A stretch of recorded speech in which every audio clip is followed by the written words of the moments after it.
Sobat warga kota, video kali ini akan membahas tentang kebakaran, tapi bukan spesifik membahas tentang kebakaran di Kejagung ya, beberapa waktu yang lalu.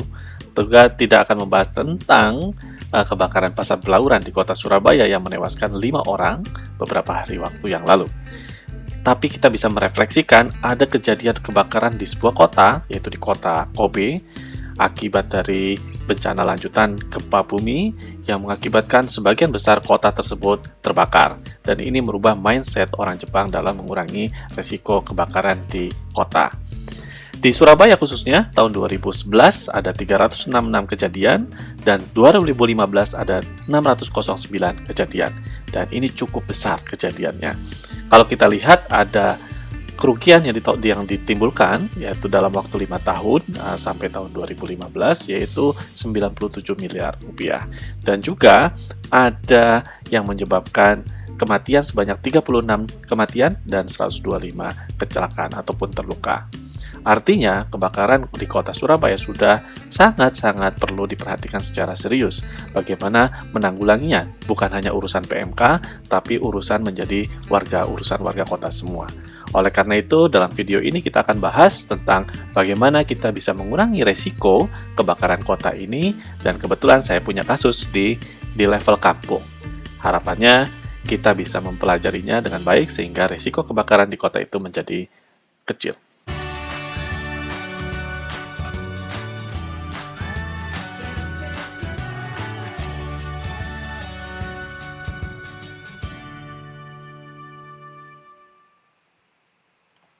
Oke, sahabat kota, video ini kita akan jalan-jalan ke pusat kota Surabaya, yaitu di daerah Nyamplungan.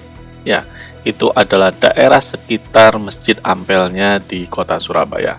Kalau kita lihat di sini, permukimannya sangat padat sekali, dan ini menjadi tantangan tersendiri dalam mengurangi resiko kebakaran. Sobat warga kota, kita bisa melihat lebih dalam lagi di Nyamplungan ini, gitu ya. Jadi dia dijadikan sebagai kawasan heritage perkampungan. Di sana ada Sunan Ampel tentunya yang menjadi kawasan wisata religi yang cukup terkenal. Kemudian di sana juga ada Kia-Kia yang sempat ingin diaktifkan kembali dan menjadi pusat permukiman Cina di sana. Dan juga di sana ternyata ada juga masyarakat keturunan Arab, masyarakat keturunan Madura, dan masyarakat yang berasal dari Jawa itu sendiri, gitu ya, sebagai mayoritas penduduk di kota Surabaya. Nah, artinya gitu ya, ini perlu ada semacam concern yang lebih dalam gitu, karena tidak hanya sekedar bangunan ataupun lingkungan biasa, tapi ini adalah lingkungan yang sangat spesial karena dia menjadi bagian dari warisan budaya kita yang harus kita lestarikan. Jika dari perspektif kebencanaan, kita bisa melihat bahwa daerah Nyamplungan ini adalah daerah yang cukup rawan. Bisa kita lihat dari beberapa fakta berikut ini. Dari perspektif hazard, kejadian bencana, misalnya di sini pernah terjadinya bencana kebakaran, yaitu 5 times, yaitu 5 kali gitu ya, insiden kebakaran dalam jangka waktu 5 tahun ke belakang sejak 2015. Kemudian ini adalah salah satu indikator apa coba? Kerentanan, terutama kerentanan fisik. Di sini kita bisa melihat bahwa kerentanan fisik salah satunya yaitu rumah yang cukup padat. 80% areanya memiliki rumah yang cukup padat. Kemudian saya loncati saja ke sini, ini juga masih dalam konteks kerentanan gitu ya. Karena banyak bangunannya itu dikategorikan 70%-nya adalah bangunan tua. Bangunan tua ini kadang-kadang bisa memiliki dua makna dalam kebencanaan. Yang pertama, dia memiliki nilai yang tinggi, oleh karenanya itu perlu diproteksi karena bagian dari heritage, tapi bisa jadi dia memiliki materi-materi bangunan yang mudah terbakar. Ya, jadi itu dari sisi kerentanan. Dan juga ternyata kalau kita lihat dari sisi kemampuan lingkungannya untuk merespon terjadinya bencana, ini kita bisa lihat hanya jalan-jalan tertentu gitu yang bisa dilalui oleh kendaraan besar.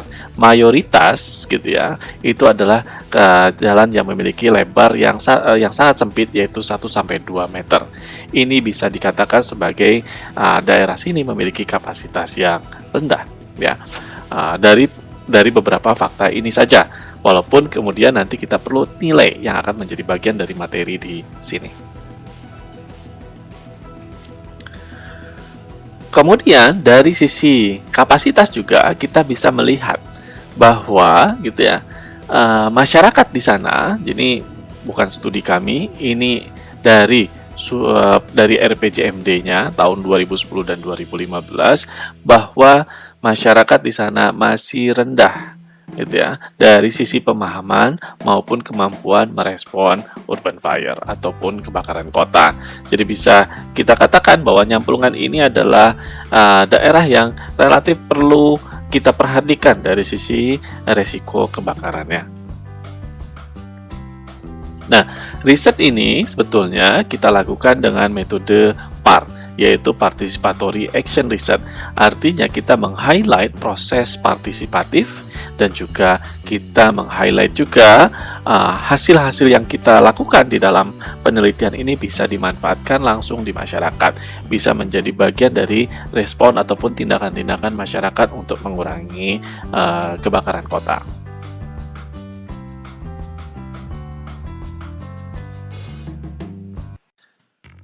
Sobat warga kota, dalam melakukan pengelolaan risiko kebakaran ini, pertama kali yang kita lakukan adalah melakukan pemetaan risiko dulu. Ya, bagaimana cara melakukan pemetaan risiko dan penilaiannya? Penilaian risiko kita sudah jelaskan di video sebelumnya dengan formulasi hazard dikali vulnerability dibagi capacity. Nah, untuk hazard ini salah satu case-nya, yaitu di Nyamplungan ini, kita bisa melihat di mana pernah terjadinya bencana.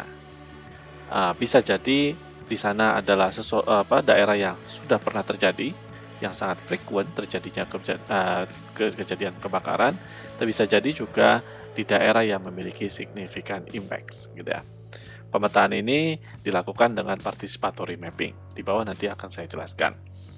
Di sini kita dari hasil pemetaan ini kita bisa mendapatkan gambaran bahwa ada daerah yang levelnya high, gitu, high level karena di sana pernah terjadi kebakaran dan juga memiliki dampak yang sangat signifikan.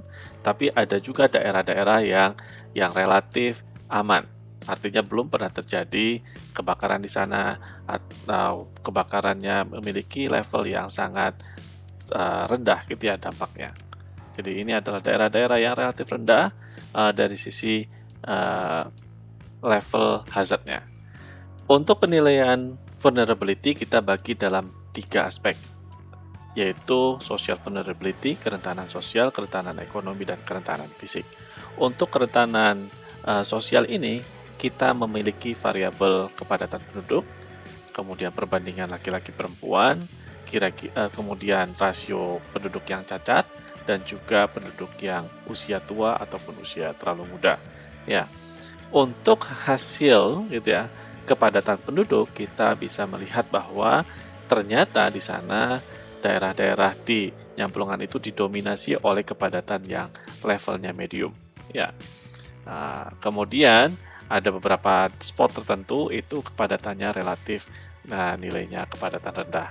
Dan di sini relatif ini adalah daerah jalan raya yang cukup besar, artinya bukan pusat permukiman tapi pusat komersial area. Untuk economic vulnerability ataupun kerentanan ekonomi ini kita bisa lihat dari apa yang ada di lapangan. Tutupan lahannya apa di sana ya? Bangunan-bangunannya apa saja di sana. Misalnya saja beberapa tempat di sana seperti ini, warehouse, gudang, ada daerah yang cukup tinggi nilainya yaitu daerah Sunan Ampel gitu ya. Kemudian ada yang tidak produktif, misalnya salah satunya adalah daerah tanah kosong ataupun misalnya yang tidak dimaksudkan untuk pembangunan ekonomi ataupun mendapatkan nilai ekonomi yang lebih tinggi seperti daerah permukiman. Ya.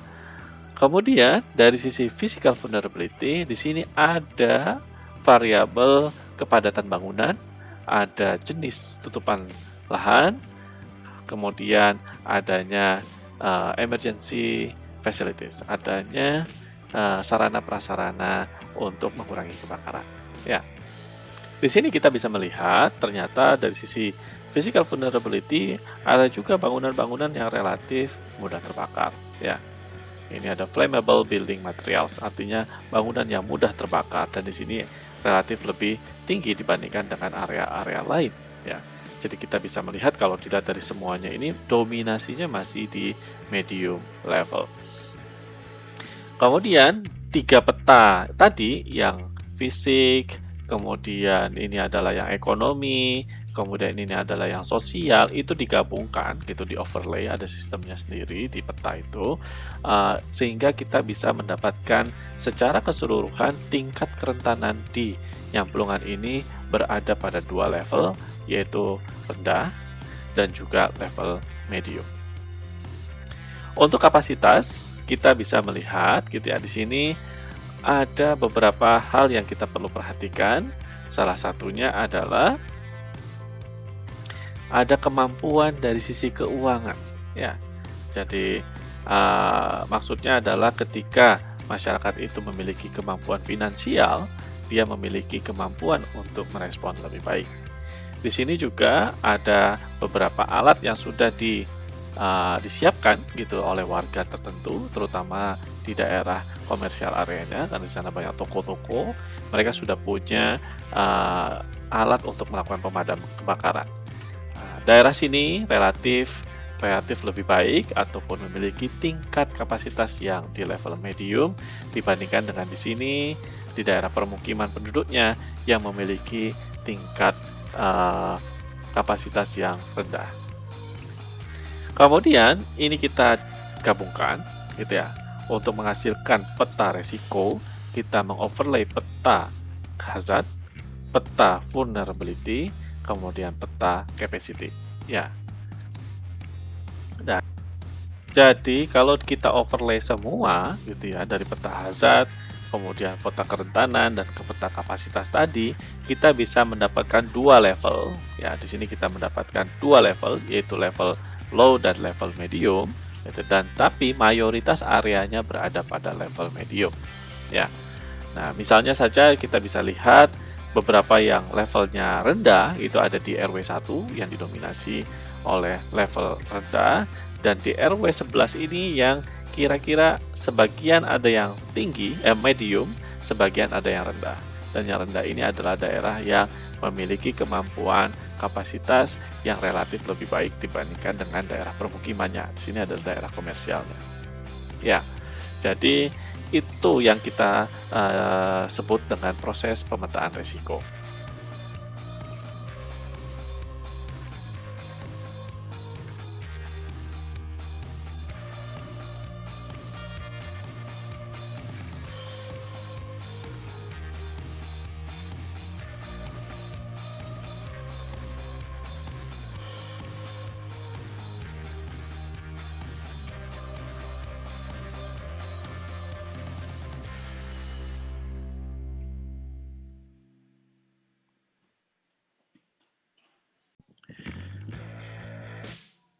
Setelah kita membuat pemetaan risiko, kita kemudian mengidentifikasi apa saja yang kira-kira bermanfaat untuk membantu kita dalam menangani kalau ada kejadian kebakaran. Artinya, gitu, kita memerlukan emergency facilities. Fasilitas-fasilitas kedaruratan apa yang kira-kira bermanfaat. Ini harus kita petakan. Dalam konteks ini kita memetakan misalnya apakah ada extinguisher yang sudah terinstal di lapangan. Ya, tadi kita lihat ada beberapa area-area tertentu yang sudah memiliki, terutama di daerah komersial dan juga di daerah pabrik. Di sini ada pabrik juga. Kemudian kita juga bisa memanfaatkan fire hydrant yang sudah terpasang oleh pemerintah kota. Ini juga menjadi bagian yang penting untuk kita petakan supaya kita bisa mengoptimalkan keberadaan dari fasilitas tersebut saat kedaruratan. Selain itu, ada hal-hal lain yang bisa kita switch gitu ya menjadi emergency facilities. Misalnya seperti loudspeaker pada masjid. Ini memang tidak difungsikan sebetulnya, tidak ditujukan untuk membantu kebakaran. Tapi kalau misalnya ada kejadian kebakaran, loudspeaker ini bisa memberikan alarm ataupun warning buat masyarakat setempat ataupun sekitar. Kemudian kita juga mencoba memetakan daerah-daerah mana yang relatif kosong, relatif terbuka gitu ya. Karena kita tahu bahwa tadi di Nyamplungan ini daerahnya sangat padat, populasi bangunannya cukup rapat gitu ya. Artinya kalau ada open space, ada ruang-ruang terbuka ini bisa dimanfaatkan oleh masyarakat sekitar, terutama sebagai tempat evakuasi ataupun assembly point. Selain existing emergency facilities, kita juga harus merencanakan propose emergency facilities atau apa-apa yang memang benar-benar dibutuhkan pada saat respon kedaruratan. Nah, kita bisa melihat ya, eee, ini ada sekitar 9 infrastruktur yang kira-kira bisa membantu masyarakat di sana untuk dapat merespon kebakaran dengan baik. Jadi, kalau misalnya kita lihat ada durasi tertentu yang menjadi standar untuk PMK nyampe ke dalam kampung ini kalau terjadi kebakaran. Nah, dalam waktu durasi tersebut sebenarnya diharapkan internal sistem yang akan mengurangi resiko sebelum dia membesar. Nah, internal sistem ini bisa saja, misalnya saja pada level rumah, rumah tinggal, gitu ya, wet shack ini atau karung goni lah kasarnya ya. Ini sebenarnya lebih kepada individu-individu rumah di sana. Sebetulnya fire extinguisher juga sama, ya.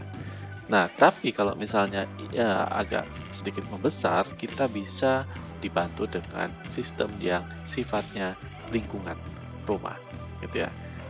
Jadi kita bisa saja menggunakan fire water tank gitu ya, yang ini sebenarnya sudah kita harus plotting di mana lokasi-lokasinya. Ini adalah salah satu contoh lokasi-lokasinya gitu ya.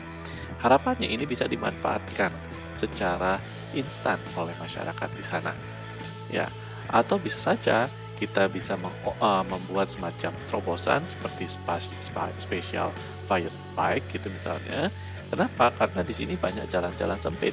Bisa saja gitu ya, mobil pemadam kebakaran itu hanya di jalur-jalur utama saja, bukan pada lingkungan-lingkungan perumahan yang sempit yang hanya 1 sampai 2 meter tadi lebar jalannya.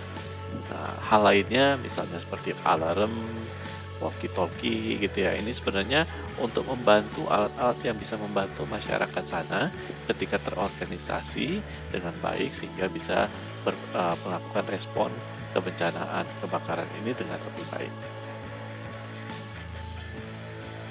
Nah, walaupun di sana memang gitu ya, masih relatif, kecil-kecil jalannya, tapi kan ada beberapa jalan utama di lingkungannya yang sebenarnya masih menjadi memungkinkan gitu ya, untuk bisa, eee, dibantu oleh yang namanya fire engine routes. Terus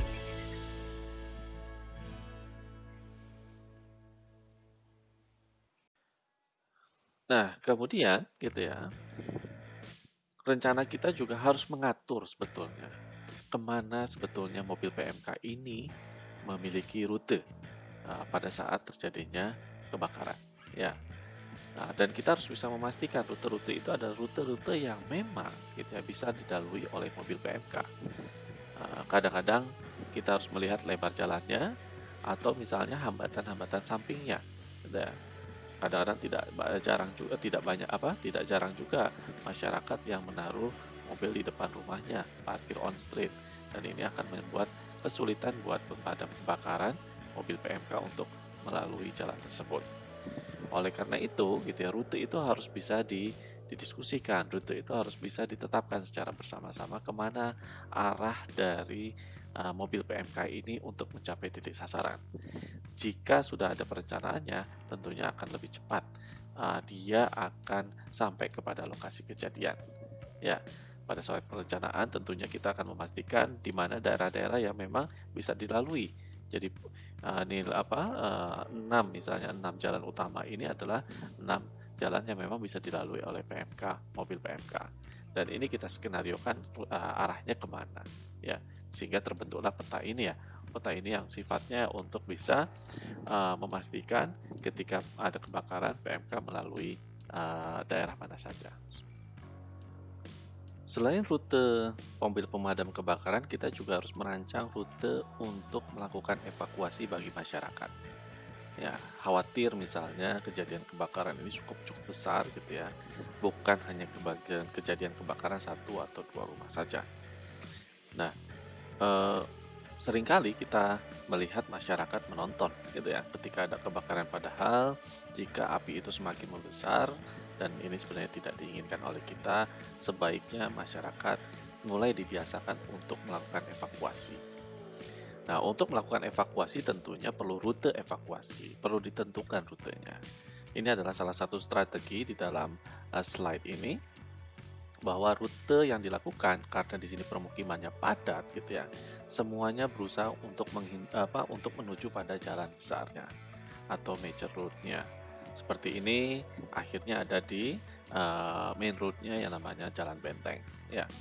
Kemudian ini juga eh, nanti ujungnya di Jalan Kembang Jepun gitu ya. Ini juga menunjukkan bahwa rute itu mengarah kepada jalan besar. Kemudian ini juga rute yang mengarah kepada Jalan Sasak gitu ya. Kemudian ini masuk juga rute yang ke Jalan Kembang Jepun lagi gitu ya. Dan ini adalah rute yang menuju pada Jalan Iskandar Muda gitu ya. Nah, ini adalah rute juga yang sama gitu ya, dan prinsipnya mengarah pada jalan besarnya. Kenapa jalan besar? Karena di dalam lingkungan permukiman yang sudah padat, tempat evakuasi menjadi suatu hal yang tidak memungkinkan. Nah, oleh karena itu di jalan yang besar, di situ ada trotoarnya, bisa jadi akan menjadi mudah bagi masyarakat untuk berjaga-jaga untuk melakukan evakuasi sementara di pinggir jalan gitu ya, sambil menunggu kalau misalnya memang ternyata lebih besar lagi skala bencana kebakarannya, ini harus dievakuasi keluar dari kawasan tersebut ya. Jadi ini adalah salah satu eh, strategi sebetulnya untuk mengamankan masyarakat kita dari bencana kebakaran melalui rute evakuasinya. Oke, selain jalur evakuasi, jalur PMK, kita juga harus merancang kawasan kita dengan urban design principle yang kira-kira mengarahkan pada pengurangan risiko kebakaran. Contohnya adalah kita mencari lahan-lahan yang kira-kira masih ada longgar, gitu ya. Ini adalah daerah yang dijadikan sebagai area pabrik dan di sana ada ruang-ruang tertentu dibandingkan dengan area permukiman yang padat dan mepet sekali. Nah, bisa saja kita bekerja sama dengan pemilik kafling tersebut untuk bisa menciptakan atau untuk bisa menjadikan area kosongnya menjadi tempat assembly point untuk lingkungan sekitar juga. Yang penting bisa akses pada saat emergency. Kemudian, assembly point ini juga bisa dilakukan jika ataupun pada daerah-daerah yang sifatnya masih lebar, masih kosong, terutama di jaringan jalan utamanya. Ya, bisa saja nanti jalannya ditutup, kemudian ada eh, bahu jalan atau ada trotoar yang bisa dimanfaatkan sebagai assembly point juga. Kemudian karena kebakaran di Surabaya itu lebih banyak disebabkan oleh konsleting, nah berarti kita harus bisa membuat semacam jarak bebas tertentu dari tiang listrik, saluran udara gitu ya, supaya ketika ada kejadian konsleting ini yang memancarkan api tidak langsung menyambar pada rumah ataupun pohon yang bisa mengakibatkan terjadinya kebakaran. Kemudian eh, kita harus tetap mempertahankan jarak antar bangunan. Nah, kadang-kadang memang di sana terutama daerah-daerah perkampungannya masih sangat padat sehingga jarak bangunan antar bangunannya sangat kecil ataupun bahkan tidak ada. Jika masih dimungkinkan ini harus kita pisahkan ya, supaya ketika terjadi kebakaran, loncatnya api ini dari satu bangun ke bangunan yang lain bisa dikurangi. Kemudian kita mengatur ketinggian bangunan, ini untuk memudahkan gitu ya, terutama pada area-area yang sempit. Ketika mobil PMK tidak bisa masuk, kita menggunakan yang tadi diusulkan pakai motor pemadam kebakaran saja. Toto ini kebutuhan tangganya akan menjadi berbeda. Jadi untuk yang area-area yang di dalam dengan jalan yang cukup pendek gitu ya, jalan yang cukup sempit, ini kita harapkan bisa dikendalikan ketinggian bangunannya sehingga ketika kejadian kebakaran alat yang bisa untuk menjangkau ketinggian bangunan tersebut tetap bisa terlayani dengan baik. Kemudian kita lihat aktivitas di dalam bangunan. Ini juga diharapkan mulai dikendalikan ya, terutama pada aktivitas-aktivitas yang mengandung ataupun melibatkan bahan-bahan yang mudah terbakar ataupun menyebabkan sumber api. Ya, Bisa saja kita mempunyai rule of thumb gitu misalnya untuk memudahkan hanya 2 aktivitas utama yang berada pada satu bangunan tertentu. Semakin banyak aktivitasnya otomatis semakin tinggi resikonya. Kemudian kita mulai melihat, terkait dengan load capacity-nya, kita harus bisa mensimulasikan load capacity ini ketika terjadi kejadian, kebakaran, ini bisa segera untuk dikurangi volumenya. Entah itu ditutup jalannya atau misalnya dengan, manajemen lalu lintas tertentu sehingga ada daerah-daerah yang tetap, bisa kita kosongkan dan lainnya. Sehingga road capacity pada saat kebakaran itu relatif bisa, memperlancar, PMK untuk hadir ataupun datang ke lokasi kebakaran dengan cepat. Street enhancement gitu ini juga sama gitu ya, bagaimana mempercepat pergerakan dari mobil PMK melalui penataan kawasan di sepanjang jalannya. Nah, ini akan sangat bermanfaat, urban design principle ini sebetulnya, dalam pengurangan risiko kebakaran. Jadi kebakaran bukan hanya urusan PMK saja, tapi urusan kita bersama.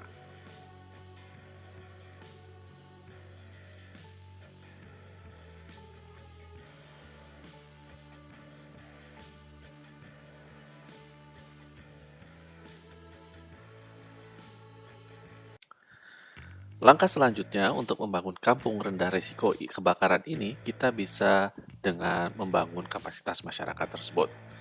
Sistem yang ada, tapi kalau masyarakat yang menggunakannya tidak baik, tidak memahami, tidak kuat, itu akan sia-sia tentunya. Oleh karena itu, pendekatan untuk membangun masyarakat, kemampuan masyarakat tersebut sangat-sangat diperlukan. Ada 6 langkah yang dipropos oleh kita untuk membangun komunitas tersebut. Yang pertama yaitu kita mencoba membangun kepercayaan.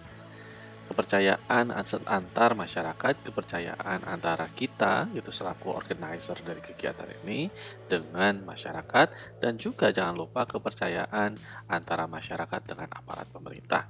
Karena kerjasama antara pemerintah dan aparat pemerintah dengan komunitas ataupun masyarakat sangat penting. Kemudian kita melakukan pendampingan bersama-sama melalui proses brainstorming, mendiskusikan, kemudian melakukan pemetaan kejadian-kejadian kebakaran, mendiskusikan, menyusun rencana mitigasi, dan mengorganisasikannya. Jadi masyarakat kalau bisa punya organisasi khusus yang bisa dipakai, yang bisa diaktifkan pada saat kebakaran ataupun situasi emergensi lainnya. Jadi PMK gitu sebagai pihak eksternal dari masyarakat tersebut ini sebetulnya gitu ya itu sifatnya suplemen dalam komunitas. Lebih banyak masyarakat itu self help gitu ya untuk bisa membantu mempercepat ataupun cepat merespon kalau misalnya ada kebakaran. Ya, ini adalah salah satu yang kita lakukan. Kita melakukan pemetaan dulu saat sebelum kita memulai kegiatan, hanya 60% masyarakat yang memahami tentang kebakaran.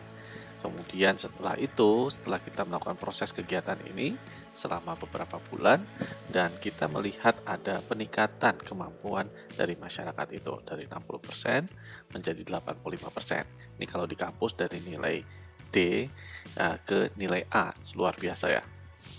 Kemudian kita juga melakukan community hazard mapping. Mapping ini bisa saja misalnya ini adalah contoh gitu ya, hasil mapping yang sudah dilakukan oleh masyarakat dan sifatnya memang mereka berdasarkan pengalaman-pengalaman mereka. Mereka menitikan, oh ini lokasinya yang terjadi kebakaran dengan dampak yang besar atau tinggi atau misalnya ini ada orang yang ada bangunan yang relatif mudah terbakar karena di situ banyak kertas, pabrik kertas dan seterusnya. Ya, dari berbagai macam mapping tadi gitu ya kejadian maupun dampaknya tentunya ini karena di hazard mapping sebetulnya kita transform kepada peta ini. Jadi kita coba melihat di mana sebenarnya terjadi potensi hazard yang lebih tinggi. Hazard itu apa? Kita nanti cek video saya yang sebelumnya ya. Kemudian setelah kita mengetahui mapping, kita mulai melakukan pelatihan bagaimana masyarakat bisa menangani bencana kebakaran saat awal. Karena kebakaran itu harusnya segera direspon, dimatikan pada saat kecil, karena kalau sudah besar, sudah susah untuk dimatikan. Jadi ini adalah pakai pelatihan karung goni, atau pakai extinguisher gitu ya. Ini yang kita dampingi bersama Bapak dari PMK ini ya. Supaya masyarakat terlatih bagaimana bisa memadamkan kebakaran tersebut. Dan tentunya kita juga memberikan semacam pemahaman, salah satunya adalah masalah instalasi listrik. Karena kejadian kebakaran di perkampungan atau di Surabaya lebih banyak disebabkan oleh konsleting, dan konsleting itu salah satu penyebabnya adalah instalasi listrik yang tidak pas atau tidak betul. Ya, kemudian terakhir, kita juga melakukan organisasi, saat itu sampai dibentuk Fire Brigade Inspector gitu ya. Di sini ada teman-teman mahasiswa yang menginisiasi di masyarakat tersebut, dan harapannya memang ini bisa tetap terus dilakukan, tetap terjaga gitu ya, supaya masyarakat di sana makin lama makin kuat gitu dalam melakukan respon kalau misalnya terjadi kebakaran. Ini mahasiswa saya juga melakukan penempelan stiker gitu ya pada nomor telepon dari PMK gitu ya, nomor telepon PMK, eee, supaya masyarakat tahu kalau misalnya ada kejadian kebakaran langsung nelpon ke PMK. Tapi selain itu juga dia langsung bisa merespon just in case ini semakin membesar, sehingga diperlukan bantuan pihak eksternal yang lebih lebih kuat. Ya, demikian penjelasan terkait dengan langkah-langkah yang bisa kita lakukan untuk mengurangi kebakaran. Jadi, untuk mengurangi resiko kebakaran ya. Jadi, kebakaran itu sebetulnya bukan hanya urusan PMK saja. Kota juga bisa didesain supaya lebih aman, supaya kejadian kebakaran menjadi rendah. Masyarakat dirancang juga, disiapkan juga, sehingga kalau misalnya terjadi kebakaran bisa dikurangi dampaknya. Demikian Bapak dan Ibu, Sobat Warga Kota, terima kasih atas perhatiannya, dan salam sukses selalu untuk semua.